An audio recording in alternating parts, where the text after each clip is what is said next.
ದೇವರ ದರ್ಶನಕ್ಕೆ ಅಂತ ಹೋದವರು ಸ್ಮಶಾನ ಸೇರಿದಂತಹ ದುರಂತವೊಂದು ನಡೆದಿದೆ. ಒಂದೇ ಕಾರ್ನಲ್ಲಿ ತೆರಳಿದಂತಹ 5 ದುರ್ಮರಣಕ್ಕೀಡಾಗಿದ್ದಾರೆ. ಭೀಕರ ಆಕ್ಸಿಡೆಂಟ್ನಲ್ಲಿ ಕರ್ನಾಟಕ ಮೂಲದವರು ಅನ್ನೋದು ಗೊತ್ತಾಗ್ತಾ ಇದೆ. 2 ಕಾರುಗಳ ನಡುವೆ ಮುಖಾಮುಖಿಯಾಗಿ ಡಿಕ್ಕಿಯಾಗಿದೆ. ಆಂಧ್ರ ಪ್ರದೇಶದ ಕರ್ನೂಲ್ನ ಕೋಟೆಕಲ್ ಬಳಿ ನಡೆದಂತಹ ಘಟನೆ ಇದು. ಬೆಳಗ್ಗಿನ ಜಾವ 5 ಗಂಟೆಯ ಸುಮಾರಿಗೆ ನಡೆದಂತಹ ಡೆಡ್ಲಿ ಆಕ್ಸಿಡೆಂಟ್. ಕಾರಿನಲ್ಲಿ ಮಂತ್ರಾಲಯಕ್ಕೆ ಹೊರಟಿದ್ದಂತಹ ಒಂದೇ ಕುಟುಂಬದ 5 ಸಾವನ್ನಪ್ಪಿದ್ದಾರೆ. 2 ಚಿಕ್ಕ ಮಕ್ಕಳು ಸೇರಿ 5 ದುರ್ಮರಣಕ್ಕೀಡಾಗಿದ್ದಾರೆ. ಇನ್ನೊಂದು ಕಾರ್ನಲ್ಲಿದ್ದವರಿಗೆ ಗಂಭೀರವಾಗಿ ಗಾಯವಾಗಿದೆ. ಆಸ್ಪತ್ರೆಗೆ ದಾಖಲಿಸಲಾಗಿದೆ. ನಿದ್ದೆ ಮಂಪರಿನಲ್ಲಿ ಈ ಆಕ್ಸಿಡೆಂಟ್ ಆಗಿರುವಂತಹ ಸಾಧ್ಯತೆ ಎದ್ದು ಕಾಣಿಸ್ತಾ ಇದೆ. ನೀವು ಕೂಡ ದೃಶ್ಯವನ್ನು ಗಮನಿಸ್ತಾ ಇದ್ದೀರಿ. ಒಂದು ಕಡೆ ಬ್ಲ್ಯಾಕ್ ಕಲರ್ನ ಫಾರ್ಚುನರ್ ಕಾರು, ಮತ್ತೊಂದು ಕಡೆ ಬಿಳಿ ಬಣ್ಣದ ಕಾರು. ಪರಿಸ್ಥಿತಿ ಹೇಗಾಗಿದೆ ಅಂತ ಹೇಳಿ 2 ಕಾರುಗಳ ನಡುವೆ ಬೆಳಗ್ಗಿನ ಜಾವ 5 ಗಂಟೆಯ ಸುಮಾರಿಗೆ ಈ ಆಕ್ಸಿಡೆಂಟ್ ಆಗಿದೆ. ಮುಖಾಮುಖಿಯಾಗಿ ಡಿಕ್ಕಿ ಹೊಡ್ಕೊಂಡಿದ್ದಾವೆ.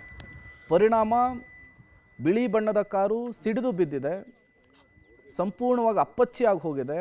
ಅದೇ ಕಾರ್ನಲ್ಲಿದ್ದಂತಹ 5 ಕೂಡ ಸ್ಥಳದಲ್ಲಿಯೇ ಸಾವನ್ನಪ್ಪಿದ್ದಾರೆ ಅನ್ನೋದು ಗೊತ್ತಾಗ್ತಾ ಇದೆ. ಅವರೆಲ್ಲರೂ ಕೂಡ ಒಂದೇ ಕುಟುಂಬದ ಸದಸ್ಯರು ಅನ್ನೋದು ಗೊತ್ತಾಗ್ತಾ ಇದೆ.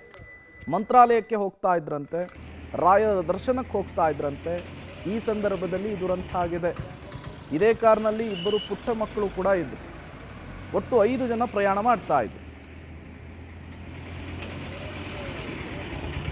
ಮತ್ತಷ್ಟು ಡೀಟೇಲ್ಸನ್ನು ಕೊಡೋದಕ್ಕೆ ರವಿ ದೂರವಾಣಿ ಸಂಪರ್ಕದಲ್ಲಿ ಜಾಯಿನ್ ಆಗಿದ್ದಾರೆ. ರವಿ, ಹೇಗಾಯಿತು ಆಕ್ಸಿಡೆಂಟು? ಸಾವನ್ನಪ್ಪಿರೋರ ಮೂಲ ಯಾವುದು? ಏನು ಡೀಟೇಲ್ಸ್ ಸಿಗ್ತಾ ಇದೆ ರವಿ? ಪ್ರೇಮ್, ಕೋಲಾರ ಮೂಲದ 5 ಜನರು ಅನ್ನೋ ಒಂದು ಮಾಹಿತಿ ಸದ್ಯಕ್ಕೆ ಸಿಗ್ತಾರ್ತಕ್ಕಂಥದ್ದು. ಇವರು ಕಳೆದ ರಾತ್ರಿ ಮಂತ್ರಾಲಯದ ರಾಯರ ದರ್ಶನಕ್ಕೆ ತೆರಳ್ತಾ ಇದ್ರು ಸ್ವಿಫ್ಟ್ ಡಿಸೈರ್ ಕಾರ್ನಲ್ಲಿ. ಆದ್ರೆ ಕೋಲಾರದಿಂದ ಕರ್ನೂಲು ಮಾರ್ಗವಾಗಿ ಕೋಟೆಕಲ್ ಬಳಿಯ ಒಂದು ಕಾರುಗಳ ಮಧ್ಯೆ ಮುಖಾಮುಖಿ ಡಿಕ್ಕಿ ಆಗಿರ್ತಕ್ಕಂಥದ್ದು. ಈ ವೇಳೆ ಕೋಲಾರ ಮೂಲದ, ಅದರಲ್ಲೂ ಕೋಲಾರ ಜಿಲ್ಲೆಯ ಬಂಗಾರಪೇಟೆ ತಾಲೂಕಿನ ನೂಟುವಿ ಗ್ರಾಮದ ಸತೀಶ್ ಪತ್ನಿ ಮೀನಾಕ್ಷಿ ಮೃತಪಟ್ಟಿರ್ತಕ್ಕಂಥದ್ದು. ಜೊತೆಗೆ 2 ಮಕ್ಕಳಾದ ಬಣಿತ್ ಗೌಡ ಮತ್ತೆ ರಿತ್ವಿಕ್, 2 ಮಕ್ಕಳು ಮೃತಪಟ್ಟಿರ್ತಕ್ಕಂಥದ್ದು. ಇದ್ರ ಜೊತೆಗಿದ್ದಂತ ಮತ್ತೊಬ್ಬ ಹಿರಿಯ ಸದಸ್ಯ ವೆಂಕಟೇಶಪ್ಪ ಕೂಡ ಮೃತಪಟ್ಟಿರ್ತಕ್ಕಂಥದ್ದು. 2 ಮಕ್ಕಳು ಸೇರಿ 3 ಜನರು ಸದ್ಯಕ್ಕೆ ಮೃತಪಟ್ಟಿರ್ತಕ್ಕಂಥದ್ದು. ಇನ್ನೊಬ್ರು ಕಾರಲ್ಲಿದ್ದಂತ ಗಂಗಮ್ಮ ಪ್ರಾಣಾಪಾಯದಿಂದ ಪಾರಾಗಿದ್ದಾರೆ ಅನ್ನೋ ಒಂದು ಮಾಹಿತಿ ಸದ್ಯಕ್ಕೆ ಸಿಗ್ತಾ ಇರ್ತಕ್ಕಂಥದ್ದು. ಅಂದ್ರೆ ಬೆಳಗ್ಗೆ ಮೆಸ್ಕಿನ ಜಾವ ನಿದ್ದೆ ಮಂಪರ್ನಲ್ಲಿ 2 ಕಾರುಗಳ ಮಧ್ಯೆ ಡಿಕ್ಕಿ ಆಗಿರ್ತಕ್ಕಂಥದ್ದು. ಈ ವೇಳೆ ಕೋಲಾರ ಮೂಲದ, ಅದರಲ್ಲೂ ಬಂಗಾರಪೇಟೆ ತಾಲೂಕಿನ ಒಂದೇ ಕುಟುಂಬದ 2 ಮಕ್ಕಳು ಸೇರಿ 5 ಜನರು ಒಟ್ಟು ಮೃತಪಟ್ಟಿರ್ತಕ್ಕಂಥದ್ದು. ಇದು ರಾಯರ ದರ್ಶನಕ್ಕೆ ತೆರಳ್ತಾ ಇದ್ದಂತ ಸಂದರ್ಭದಲ್ಲಿ ನಡೆದಿರುವಂತಹ ಒಂದು ದುರ್ಘಟನೆ.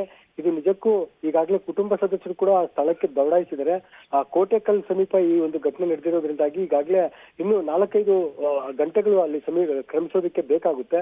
ಈಗಾಗಲೇ ಕುಟುಂಬಸ್ಥರು ಕೂಡ ಆಕ್ರಂದನ ಮುಗಿಲು ಮುಟ್ಟಿರ್ತಕ್ಕಂಥದ್ದು. ಸದ್ಯಕ್ಕೆ ಈ ಒಂದು ಕುಟುಂಬದಲ್ಲಿ ಈಗಾಗಲೇ ಆತಂಕ ಮನೆ ಮಾಡಿರ್ತಕ್ಕಂಥದ್ದು. ಪ್ರೇಮ್, ರಾಯರ ದರ್ಶನಕ್ಕೆ ತೆರಳುವಂತ ಸಂದರ್ಭದಲ್ಲಿ ಈ ಒಂದು ದುರ್ಘಟನೆ ನಡೆದಿರ್ತಕ್ಕಂಥದ್ದು ನಿಜಕ್ಕೂ ಈ ಒಂದು ಕುಟುಂಬಕ್ಕೆ ನುಂಗಲಾರದ ತುತ್ತಾಗಿ ಪರಿಣಮಿಸಿರ್ತಕ್ಕಂಥದ್ದು. ಯಾಕಂದ್ರೆ ದೇವರ ದರ್ಶನಕ್ಕೆ ತೆರಳುವಂತ ಸಂದರ್ಭದಲ್ಲಿ ಈ ಒಂದು ದುರ್ಘಟನೆ ನಡೆದಿರ್ತಕ್ಕಂಥದ್ದು ಈಗ ಈ ಫ್ಯಾಮಿಲಿಗೆ ಸಂಕಷ್ಟಕ್ಕೆ ತಂದೊಡ್ಡಿದೆ ಅಂತಾನೆ ಹೇಳ್ಬೋದಾಗಿದೆ ಪ್ರೇಮ್.